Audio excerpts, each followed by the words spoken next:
Manga manhwa isekai villainous terbaik. Manga manhwa bergenre isekai villainous belakangan ini makin booming di kalangan pecinta cerita fantasi dan romance. Ada sesuatu yang unik dari kisah para karakter yang bukan hanya sekadar terlempar ke dunia baru, tapi harus berjuang melawan takdir buruk sebagai villain.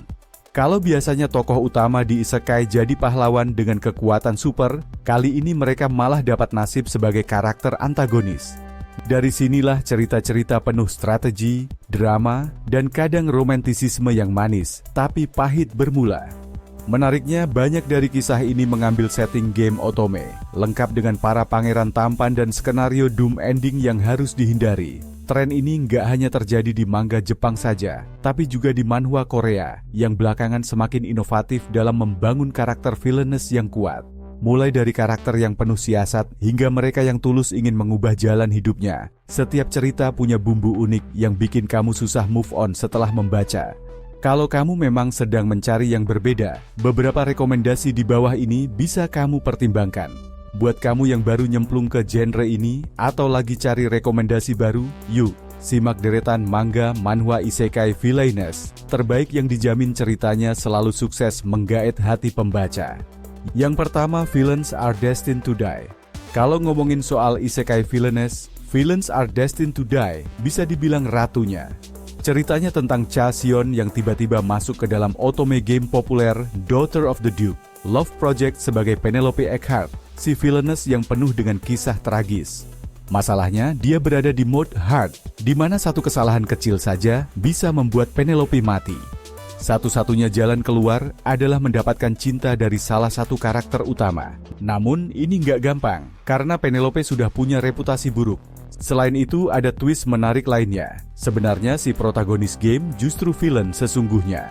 Seri ini sangat ahli dalam menunjukkan kalau kadang orang jadi jahat bukan karena keinginan sendiri, tapi karena keadaan.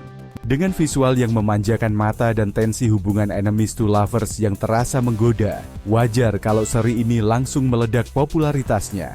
Yang kedua, The Perks of Being Villainous. The Perks of Being Villainous memperkenalkan Yoon Do-hee yang setelah meninggal malah terjebak di dunia web novel sebagai Deborah Seymour, seorang villainous yang super angkuh. Hal ini berbanding terbalik dengan kepribadian baik Do-hee, sesuatu yang membuatnya sering dimanfaatkan banyak orang di kehidupan sebelumnya. Deborah punya reputasi buruk, plus dia nggak bisa pakai magic, hal yang wajib buat keluarga bangsawan di dunia tersebut. Oleh karena itu, kebanyakan anggota bangsawan yang tidak memiliki kemampuan magic akan dinikahkan ke keluarga lain untuk menutup rasa malunya. Oleh karena itu, Do-hee harus memutar otak untuk mempertahankan posisinya di House Seymour. Beberapa strategi yang dilakukannya termasuk menggunakan pengetahuan modernnya untuk mengembangkan sihir dan teknologi.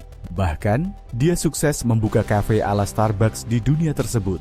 Buat kamu yang suka That Time I Got Reincarnated as a Slime, vibe di sini cukup mirip, penuh ide-ide kreatif dan transformasi karakter yang satisfying.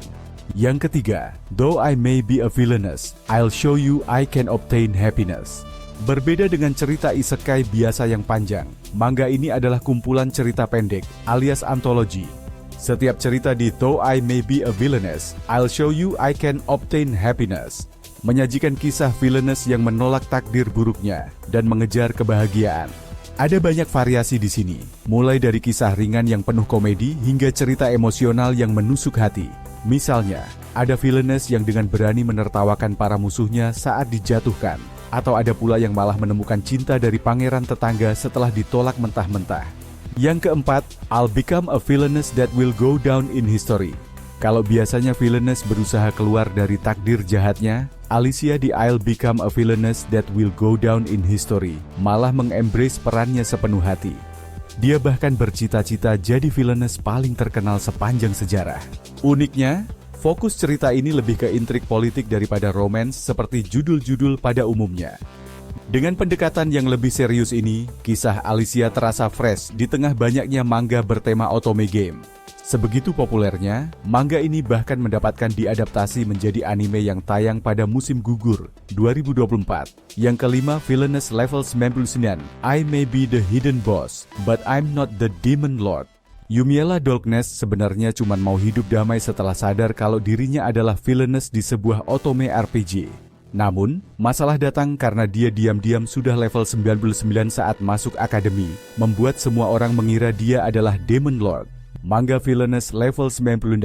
I may be the hidden boss, but I'm not the Demon Lord. Mulai dengan cerita biasa, tapi kemudian berhasil membalikkan ekspektasi pembaca.